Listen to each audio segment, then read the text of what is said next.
Saudara-saudara yang terkasih di dalam Tuhan, pada kebaktian minggu ini kita akan membaca serta merenungkan firman Tuhan dari Injil Lukas, pasalnya yang ke-24 ayat ke-13 sampai ke-35. Tema perenungan yang diberikan oleh Majelis Sinode Gereja Kristen Pasundan yaitu Berjumpa Kristus yang bangkit mengubah hidupku. Di awal perenungan ini saya akan membagikan sedikit kisah yang mungkin akan bisa menolong kita untuk mendalami dan meresapi perenungan firman Tuhan. Ada seorang dokter muda yang memiliki harapan besar di dalam dirinya untuk membangun sebuah klinik di salah satu desa. Ia sadar bahwa orang-orang yang kurang mampu secara perekonomian seringkali mengalami kesulitan untuk mendapatkan pelayanan kesehatan. Maka dari itu ia memiliki keinginan yang besar supaya orang-orang yang kurang mampu secara perekonomian bisa mendapatkan pelayanan kesehatan. Namun harapan itu harus pupus ketika penyakit kanker di dalam tubuhnya menjadi semakin ganas dan kemudian merusak tubuhnya. Dokter yang merawat memberitahu bahwa umur dari dokter muda ini tidak akan lama lagi. Semangat untuk menjalani kehidupan menjadi hilang di dalam diri dokter muda ini. Ia merasa bahwa sudah tidak ada lagi harapan dan juga kebahagiaan. Ia mulai putus asa dan tidak tahu lagi harus berbuat apa. Yang ada hanya menunggu kapan ia kembali kepada Tuhan. Melihat anaknya yang sangat tersiksa akan realita yang terjadi pada dirinya, tentu ibu dari dokter muda ini kemudian mempekerjakan seorang perempuan untuk merawat anaknya tersebut. Di dalam kehidupan perjalanan dokter muda ini, ia mendapatkan pelayanan yang terbaik dari perempuan yang dipekerjakan oleh ibunya. Perempuan ini memberikan pelayanan yang terbaik, ia merawat dan juga melindungi. Bahkan ia seringkali menghibur sang dokter muda ini. Lalu timbullah rasa optimis di dalam dokter muda ini untuk menjalani kehidupan. Awalnya ia sangat putus asa, tetapi ketika ia diperjumpakan dengan perempuan yang dipekerjakan oleh ibunya, optimis atau semangat untuk menjalani kehidupan kembali timbul. Namun beberapa waktu kemudian, karena kondisi penyakit yang ada di dalam tubuhnya, buat ia harus meninggal. Bapak, Ibu, serta saudara yang terkasih di dalam Tuhan, seperti pengalaman orang tersebut atau seperti pengalaman dokter muda tersebut, saat ini kita juga diingatkan akan sebuah kisah dari kedua murid Yesus yang melakukan perjalanan dari Yerusalem ke Emmaus. Ada yang menarik dalam setiap perjumpaan antara Allah dengan manusia, yaitu inisiatif perjumpaan itu selalu dimulai dari Allah dan kemudian direspon oleh manusia. Dalam perjalanan itu, Yesus datang mendekati dan berjalan bersama mereka. Ada dua murid atau dua tokoh yang diceritakan dalam kisah itu. Yang satu disebutkan bernama Kleopas, namun yang satunya lagi tidak disebutkan siapa nama murid tersebut. Perjumpaan dengan Tuhan dalam kisah Emmaus menjadi suatu pengalaman khusus bagi para murid dan menjadi sebuah fakta bahwa Allah telah membuat kehadirannya terasakan dalam sejarah melalui suatu gerakan yang melibatkan para murid. Pada kisah Emmaus, kedua murid ini bercakap-cakap tentang segala sesuatu yang sedang terjadi, di mana kubur Yesus kosong ketika perempuan-perempuan mendapati kubur Yesus yang kosong. Ini tentu menjadi sebuah berita yang bisa disebut viral atau orang-orang bisa mendengarkannya secara luas. Hal yang diceritakan dan hendak ditonjolkan dalam kisah ini hanyalah tentang apa yang terjadi dalam penglihatan Kleopas dan temannya. Terutama mengenai hambatan mengenali Yesus dengan mata mereka. Mereka tidak bisa mengenali. Ketika mereka melakukan sebuah perjalanan, kemudian ada orang yang datang menghampiri mereka. Mereka tidak sadar bahwa itu Yesus. Namun Kleopas dan temannya agaknya sedang mengalami suatu tahap ketidaktahuan. Kleopas beserta temannya ini bisa melihat, tapi ia tidak bisa mengenali. Maka dalam tahap ini bisa disebutkan bahwa Kleopas bersama temannya ada di suatu tahap akan ketidaktahuan.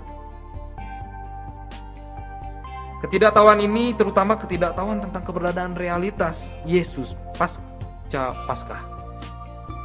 Ekspektasi yang begitu tinggi terhadap sosok Yesus sebagai Mesias membuat dua orang murid tidak menyadari akan kehadiran Yesus. Mereka menganggap Yesus gagal sebagai Mesias. Yesus gagal memimpin bangsa Yahudi melawan pemerintahan Romawi. Hukuman salib yang harus ditanggung Yesus membuat para murid kemudian merasakan kesedihan, keputusasaan, dan juga kecewaan. Hal inilah yang kemudian menghalangi mata kedua murid tersebut. Di tengah-tengah percakapan, Yesus menegur dua murid tersebut karena mereka masih belum percaya akan Yesus yang bangkit, dan mereka belum percaya akan segala sesuatu yang telah dikatakan para nabi, di mana Mesias harus menderita untuk masuk dalam kemuliaannya. Setelah itu Yesus menjelaskan kepada mereka seperti apa yang tertulis tentang dia di dalam seluruh kitab suci. Tindakan ini kemudian merupakan sebuah edukasi rohani bagi kedua murid yang kemudian menggerakkan diri mereka di dalam perziarahan batin mereka. Kita bisa melihat bahwa para murid masih belum mengenali Yesus ketika Yesus bersama-sama dengan mereka di dalam perjalanan dari Yerusalem ke Emmaus. Mereka belum menyadari akan realitas kebangkitan bahwa Yesuslah Mesias yang bangkit itu. Di ayat 29 kita mendapati adanya sebuah respon yang ditunjukkan oleh Kleopas beserta temannya tersebut, di mana mereka menyuruh Yesus untuk tetap tinggal bersama mereka. Seperti yang dikatakan di ayat 29, tetapi mereka sangat mendesaknya. Katanya, tinggallah bersama-sama dengan kami, sebab hari telah menjelang malam, dan matahari hampir terbenam. Lalu masuklah ia untuk tinggal bersama-sama dengan mereka. Respon tersebut menunjukkan akan suatu perjumpaan di mana mereka mengalami edukasi rohani. Perjumpaan ini juga membuat mereka tertarik dan mereka menjadi terpesona, dan mereka ingin supaya orang tersebut, orang asing tersebut, yaitu Yesus, agar tetap bersama-sama dengan dia. Namun hal yang menjadi menarik, Bapak, Ibu, serta saudara yang terkasih di dalam Tuhan, kemudian pada ayat berikutnya si tamu yang mengambil posisi sebagai tuan rumah langsung memimpin acara makan. Yesus yang merupakan tamu, kemudian ia mengambil posisi untuk menjadi seorang tuan rumah dan melakukan hal yang sama dengan apa yang dilakukan oleh Yesus Prapaskah seperti yang tertulis dalam Lukas 22 ayat 19. Yaitu ia mengambil roti, kemudian ia mengucap berkat dan lalu memecahkan dan kemudian memberikan kepada mereka. Setelah melihat tindakan Yesus tersebut, maka kedua mata murid itu terbuka dan membuat mereka mengenali Yesus bukan lagi sebagai orang asing, tetapi sebagai Yesus yang hidup dan bangkit. Ketika dua murid ini mengalami pencerahan, mereka menjadi orang yang menyalurkan penguatan bagi orang-orang lain. Siapapun mereka. Kita bisa melihat bagaimana di awal bahwa para murid belum mengenali bahwa orang asing yang berjalan-jalan bersama mereka di sepanjang perjalanan dari Yerusalem ke Emmaus itu adalah Yesus. Tetapi ketika Yesus bertindak melakukan seperti apa yang dia lakukan sebelum Prapaskah, yaitu mengucapkan berkat, kemudian dia mengambil roti dan memecah-mecahkannya dan kemudian membagikannya. Dan di situ barulah terbuka mata dari kedua murid itu. Setelah berjumpa dengan Yesus, perjalanan mereka kemudian menjadi berubah. Mereka tidak tinggal diam di Emmaus. Respon kedua murid menyiratkan pesan penting, yaitu kebangkitan Yesus yang mereka lihat dan alami bukan hanya disimpan dalam diri mereka. Mereka harus kembali ke Yerusalem dan kemudian menjumpai ke-11 murid yang lain dengan membawa kabar sukacita tentang kebangkitan Kristus. Perjumpaan dengan Kristus yang bangkit menjadi sumber kekuatan yang menyeruak keluar dan menyentak dan menyentuh banyak orang.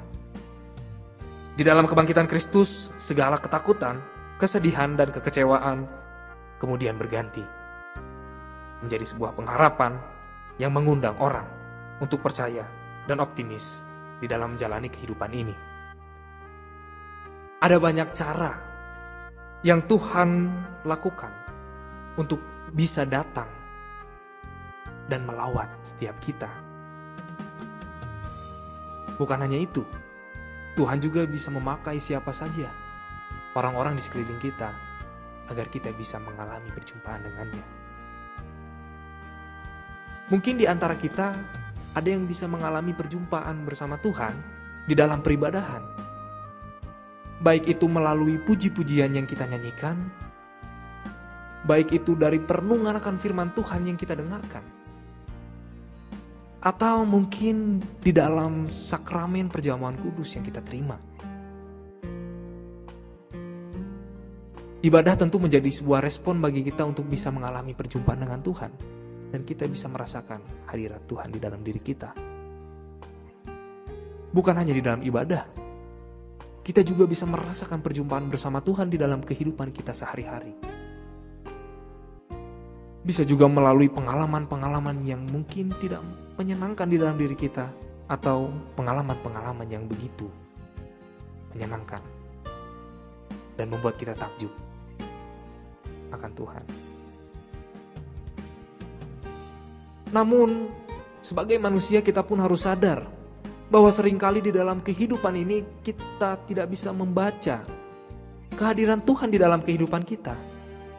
Karena mungkin ada yang menghalangi hati dan pikiran kita, sehingga kita tidak menyadari bahwa sebetulnya Tuhan sudah hadir dalam hidup kita. Di tengah-tengah situasi ini, tentu kita bisa merasakan kehadiran Tuhan. Baik kita sebagai orang yang menolong saudara-saudara kita, atau kita yang menerima pertolongan. Lalu yang menjadi pertanyaan saya bagi kita semua, ketika kita merasakan perjumpaan dengan Tuhan, apa respon yang kita berikan? Apa respon yang kita tunjukkan? Apakah respon yang kita tunjukkan yaitu hanya sebuah kekaguman yang menyentuh di dalam diri kita? Atau justru respon kita ketika kita berjumpa dengan Tuhan, ada perubahan di dalam diri kita? Ada sesuatu yang mentransformasi di dalam diri kita? Kiranya perjumpaan dengan Kristus, seperti apa yang dialami oleh kedua murid ini, boleh terjadi di dalam diri kita, di mana kita boleh berubah, di mana ada respon yang positif, respon yang tidak berhenti pada rasa kagum saja, tetapi ada sesuatu yang bergerak. Hal yang lebih penting adalah ketika kita sudah berubah, Janganlah perubahan yang terjadi itu hanya berhenti di dalam diri kita saja. Tetapi biarlah perubahan itu boleh bergerak keluar. Dan orang pun bisa mengalami perubahan di dalam dirinya. Biarlah Bapak Ibu serta Saudara melalui kisah perjumpaan Yesus yang menyatakan dirinya kepada kedua murid yang sedang melakukan perjalanan ke Emmaus, ini menjadi sebuah perjumpaan yang kemudian bisa menginspirasi kita di dalam kita menjalani kehidupan kita untuk tetap semakin mau diubahkan di dalam Tuhan.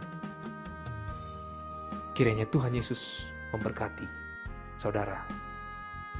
Amin. Kita berdoa.